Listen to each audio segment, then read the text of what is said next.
You've probably heard this before, but it's a huge problem. Our forests are disappearing fast. We need to plant billions of trees, like yesterday. But the way we've always done it, well, it just can't keep up. So we're starting to look to the sky for a solution. But first, let's get a real sense of just how big this problem is. Okay, so what does that look like? Think about this number. In 2022, the world was losing the equivalent of 11 football fields of tropical rainforest. Not every day, not every hour, every single minute. That pace is just relentless. It really puts into perspective that we are in a massive race against time. And, here's the tough part. The way we're doing it now, it's not working. We're not winning this race. For every single hectare of forest we manage to bring back by hand, 10 more are lost. Think about it. One person, working really hard, can maybe plant 1,500 seedlings in a day. And that's incredible work for sure. But it's just a drop in the bucket. It's not fast enough. We need a better tool. So what's that new tool? Well, enter the drones. The whole idea is to take reforestation airborne, right? Use technology to just massively speed things up. But you gotta wonder, how much of a difference can a drone really make? Well, the numbers are kind of staggering, actually. You've got one person planting maybe a few hundred, up to 1,500 seeds a day. A single drone, it can plant up to 40,000 seed pods, and it does it way cheaper. I mean, on paper, this seems like a no-brainer. It looks like the perfect fix. And you've got companies at the forefront of this, like Airseed Technologies, and they're claiming their method is 25 times faster and 80% cheaper. I mean, come on, those aren't just little tweaks. We're talking about a complete game changer for how we restore our planet. Now, you might be picturing a drone just kind of, dumping seeds everywhere, but it's way more sophisticated than that. It's this whole process. First, they map the area, they even sample the soil. Then they actually make custom seed pods designed for that exact spot. After planning the perfect flight path, the drones go out and drop the seeds. And it doesn't even end there. They use them to monitor the growth afterwards. It's a full soup-to-nuts system. And the tech itself is just wow. We're talking about AI-powered drones that can get to these remote, rugged places that are almost impossible for a person to walk through.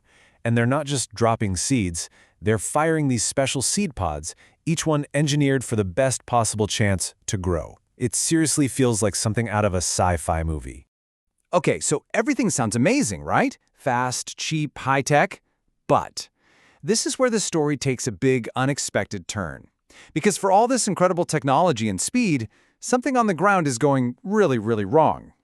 0 to 20%. Let that sink in. That's the actual survival rate for the seeds in a lot of these drone seeding projects. So 80, 90, sometimes even 100% of all those seeds being planted by these super fast, super smart drones, they just die. So this is the big mystery, right? We've got this amazing delivery system. It's super fast. It's super efficient.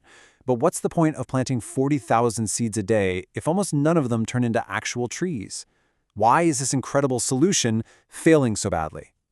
Well, it turns out the seed couldn't care less about the fancy drone that dropped it off. As soon as it hits the ground, it's on its own. It's facing all the same old problems, landing on a rock, getting choked out by weeds, being eaten by some animal, or getting hit with a sudden frost. The tech solved the planting problem for sure, but it completely missed the survival problem. So this huge failure rate, it forced everyone to kind of take a step back. Researchers realized the answer might not be in better engineering, but in biology. They started asking a totally different question. Wait a minute, how has nature been solving this exact problem for, millions of years? And that question led to this total light bulb moment. What if the whole focus has been wrong?